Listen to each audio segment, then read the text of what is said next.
नमस्कार श्रोताओं, morning market brief में आपका स्वागत है। यह पॉडकास्ट एआई द्वारा संचालित है। मैं राहुल हूं। और मैं अनन्या हूं। आज की तारीख है 9 फरवरी 2026। चलिए शुरू करते हैं। आज इंडियन फाइनेंशियल मार्केट्स के लिए संकेत बहुत ही शानदार नजर आ रहे हैं। सेंसेक्स और निफ्टी 50 में आज एक मजबूत शुरुआत की उम्मीद है। गिफ्ट निफ्टी फिलहाल 25,947 के स्तर के आसपास ट्रेड कर रहा है, जो निफ्टी फ्यूचर्स के पिछले क्लोज से लगभग 212 पॉइंट्स का प्रीमियम दिखा रहा है। इसका मतलब है कि आज हमें एक गैप अप ओपनिंग देखने को मिल सकती है। सेंसेक्स में भी करीब 600 पॉइंट्स की बढ़त की संभावना है, जिससे निफ्टी 25,900 के स्तर को छू सकता है। मार्केट में इस तेजी की मुख्य वजह इंडियाज ट्रेड डील को लेकर बढ़ती ऑप्टिमिज्म है। अगर हम सेक्टर्स की बात करें तो आज पीएसयू बैंक और मेटल स्टॉक्स में अच्छी हलचल देखी जा सकती है। इसके अलावा एफओक्यूज भी काफी पॉजिटिव हैं। पिछले 3 महीनों की बिकवाली के बाद फरवरी में एफपीआईज यानी फॉरेन पोर्टफोलियो इन्वेस्टर्स फिर से नेट बायर्स बन गए हैं और उन्होंने करीब 8,100 रुपए करोड़ का इनफ्लो किया है। यह इंडियन मार्केट के लिए एक बहुत बड़ा सेंटिमेंट बूस्टर है। इंटरनेशनल मार्केट्स की बात करें राहुल, तो वहां से भी संकेत काफी पॉजिटिव मिल रहे हैं। यूएस मार्केट्स में शुक्रवार को नस्दाक और एसपी 500 में मजबूती देखी गई, जिसका असर आज एशियन मार्केट्स पर साफ दिख रहा है। जापान का निक्के 225 आज रिकॉर्ड हाईस पर है। वहां प्राइम मिनिस्टर साने टाकाइची की इलेक्शन जीत के बाद निवेशकों में भारी उत्साह है। इसके साथ ही हांगकांग का हैंग सेंग और अन्य एशियन इंडिसेस भी हरे निशान में ट्रेड कर रहे हैं।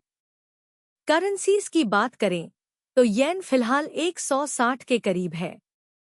कमोडिटीज मार्केट में भी बड़ी हलचल है। गोल्ड की कीमतें $5,000 पर आउंस के पार निकल गई हैं, क्योंकि डिप बायर्स फिर से मार्केट में लौट आए हैं। साथ ही सोया ऑयल की कीमतों में भी तेजी है, क्योंकि इंडिया ने यूएस सप्लाईज पर ड्यूटीज कम करने का फैसला किया है।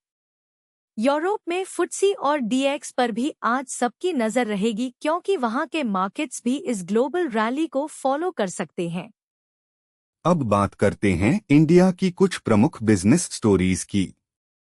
सबसे बड़ी खबर तो इंडियाज ट्रेड डील ही है, जिसने इन्वेस्टर्स के बीच नया जोश भर दिया है। इस डील के तहत इंडिया ने यूएस से आने वाले एग्रीकल्चर प्रोडक्ट्स, खास तौर पर सोया ऑयल पर इंपोर्ट ड्यूटीज कम करने पर सहमति जताई है। इससे शिकागो में सोयाबीन ऑयल की कीमतें 6 महीने के उच्चतम स्तर पर पहुंच गई हैं। दूसरी बड़ी खबर बैंकिंग सेक्टर से है, जहां एफपीआईज की वापसी से लार्ज कैप बैंक्स जैसे एचडीएफसी बैंक और आईसीआईसीआई बैंक के स्टॉक्स में मोमेंटम बन रहा है। साथ ही दिग्गज निवेशक विजय केडिया ने हाल ही में अपने स्माइल फ्रेमवर्क के बारे में बात की है, जहां वे निवेशकों को नॉइज से दूर रहकर अर्निंग्स पर फोकस करने की सलाह दे रहे हैं। इसके अलावा मेटल स्टॉक्स में तेजी की उम्मीद है, क्योंकि ग्लोबल डिमांड में सुधार के संकेत मिल रहे हैं। इन्वेस्टर्स आज निफ्टी 50 की टॉप कंपनीज के Q3 अर्निंग्स प्रोजेक्शंस पर भी ध्यान देंगे, जो इस हफ्ते मार्केट की दिशा तय करेंगे। इंटरनेशनल बिजनेस फ्रंट पर भी काफी कुछ घटित हो रहा है। जापान में साने टाकाइची की जीत ने वहां के डिफेंस और टेक्नोलॉजी सेक्टर्स में भारी निवेश की उम्मीदें जगा दी हैं। वहीं हांगकांग में Chinese chip designer montage technology ने अपने डेब्यू पर 57% की भारी बढ़त दर्ज की है, जिसने करीब $902 मिलियन का आईपीओ फंड जुटाया था। फाइनेंशियल सेक्टर में एक बड़ा गठबंधन हुआ है।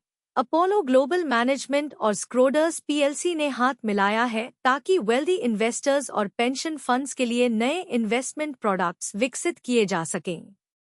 उधर लंदन में एक नया ट्रेंड दिख रहा है, जहां कई कंपनियां लंदन स्टॉक एक्सचेंज के ग्रोथ सेगमेंट को छोड़कर मेन मार्केट की ओर रुख कर रही हैं। यूएस में भी बिग टेक अर्निंग्स का दौर जारी है, जहां एआई बूम का फायदा उठाने वाली कंपनियों ने निवेशकों को काफी प्रभावित किया है। इकोनॉमिक्स और जियोपॉलिटिक्स की बात करें तो आरबीआई और फेडरल रिजर्व की आने वाली पॉलिसीज पर सबकी नजर बनी हुई है।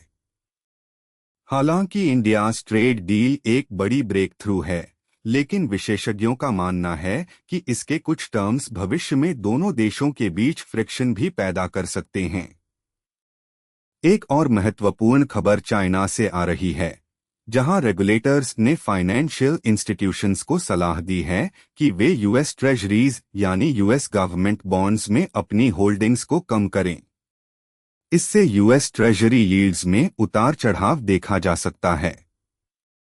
जापान में बॉन्ड यील्ड्स का बढ़ना इंडियन मार्केट के लिए एक नया चैलेंज हो सकता है, क्योंकि इससे येन कैरी ट्रेड के अनवाइंड होने का खतरा रहता है।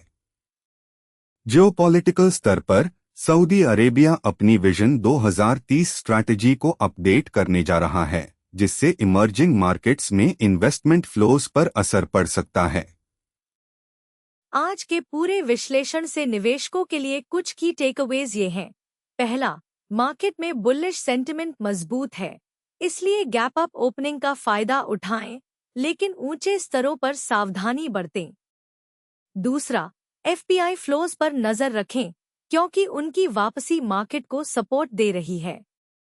तीसरा, सेक्टर स्पेसिफिक अप्रोच अपनाएं, विशेषकर उन सेक्टर्स में जिन्हें इंडिया ट्रेड डील से सीधा फायदा हो रहा है, जैसे एग्रीकल्चर और मेटल्स। चौथा, जापान की राजनीति और वहां की बॉन्ड यील्ड्स पर नजर रखना जरूरी है, क्योंकि इसका असर ग्लोबल लिक्विडिटी पर पड़ता है।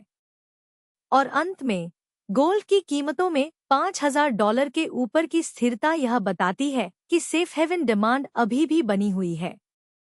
लंबी अवधि के निवेशकों को विजय केडिया की सलाह मानकर सिर्फ अर्निंग्स और फंडामेंटल्स पर ध्यान देना चाहिए। आज के अपडेट से यह समाप्त होता है। मुझे उम्मीद है कि आपको उपयोगी जानकारी मिली। कमेंट्स में अपने विचार जोड़ें और ऐसे अपडेट्स के लिए फॉलो करें। यह अनन्या थी। और राहुल, सुनने के लिए धन्यवाद।